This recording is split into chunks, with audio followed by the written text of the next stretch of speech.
I was on the one of the committees, and we went live, and we weren't ready to go live. I was the person that said, "I don't think we're ready," but we still went live. And so it kind of evolved from that, as far as having a voice, being more comfortable speaking up, even if you're the only one in the room saying, "We're not ready, we're not ready." And then after the fact, most of me is like, "Be quiet. We're going to work through it now." So I think that as women, sometimes we don't feel comfortable speaking up because we're considered emotional. I was called resistant to change in these meetings because I kept saying, "I don't think we're ready. I don't think we've cleaned up. I don't think we've done what we need to do." So it really just was out of a labor of love to be a voice for other women, and found a lot of women that were in the same situation in different places, and said we need a outlet to be able to share some of these things that happen. A lot of people say they forgot the conversations that happened for men, but it happened. And I want to make sure that I share my experience. So winning at leading is just a labor of love from that. And I added the being the support women. When women lead, men support, we all win because we can't do it alone. And then even on my staff, I have young men that when something happened, I said, "Don't do that.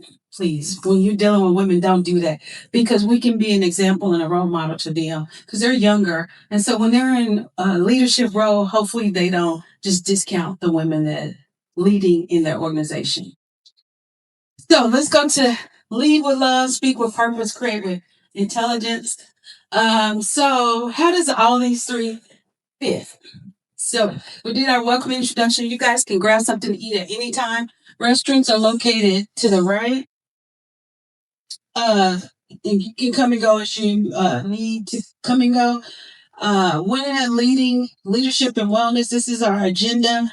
We may pivot from it depending on time, but this is just the general agenda for us to follow. Activities and breakouts just to help with understanding what that looks like as far as winning and leading, and then AI and leadership. And then my sister Ramona Rogers is going to be presenting that. That can take most of the time, so I don't want to take up too much of the time as far as my section. And then Empower Voices, this is huge for me because this is a group that I got involved in because of some of the things that they're doing as far as programming. Mental health matters is huge. I found even in my uh, position, you got to be able to understand when people are having some challenges as far as mental health. It's not a stigma to go along with it. I had a young man that his wife had a baby, and literally he looked like he was just barely making it.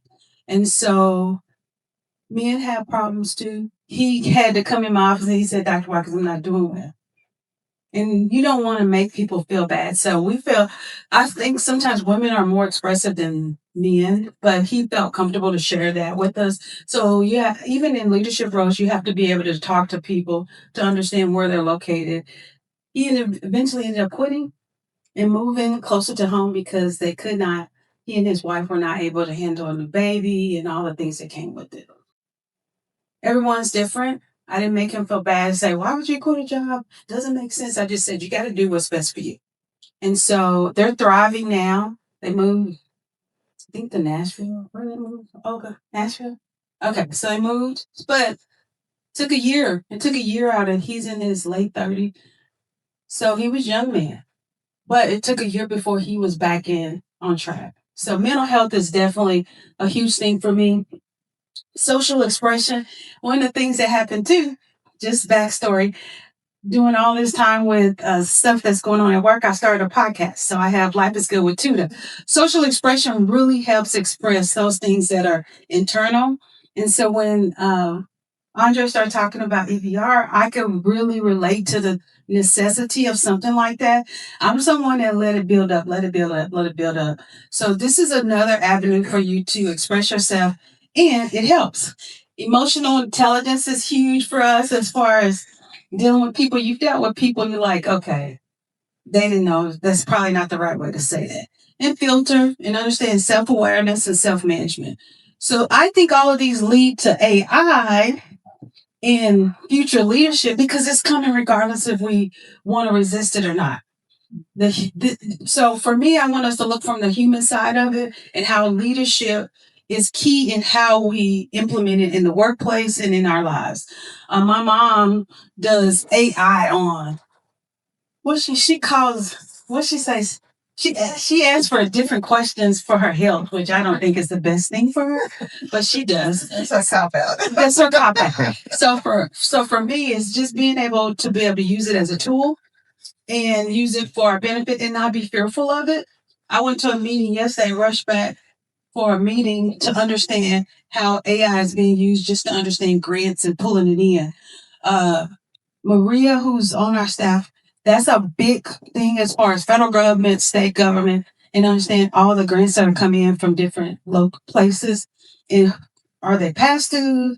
Or who's the top nine in the United States getting them? What grants are they getting compared to what grants we're getting them as far as Dallas County? And so it's coming whether we like it or not. So I want us to be prepared and not be fearful of it or have anxiety about it. Winning and leading is important with emotional intelligence. Work-life balance, I see on TikTok where they say work-life balance is, there's no such thing. I think you have to define what that looks like for you. So work-life balance for me is allowing myself to do things that make me happy and bring me joy outside work. And so when you allow that to happen, I think you show up better in the workplace. So I saw a lady say, there's no such thing as a balance. Well, so she said something's always going to be, you're going to lose out on something. But I don't believe that. I believe that you have to define that for you and your family and for those that you come in contact with. Setting boundaries is huge for women and huge for me. I had to learn to say no a lot. I always volunteer my staff to do stuff. And so I had to start saying no a lot or saying, hey, we can help you, but can you find someone else to do it? I think they show up better when they know I'm just not throwing stuff at them with being reactionary. So setting boundaries is huge, and that helps your mental health too. Saying no is a complete sentence. So AI helps you lead with clarity.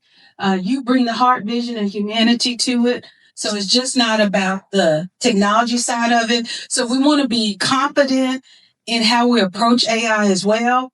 And then Empowered Voices Rising, EVR Cares, they're starting out, but they're doing some great thing as far as digital podcasting, programming for mental health, social expression through podcasting. And then they're going to be starting an Empowered Network. So I think all of that's partnered together.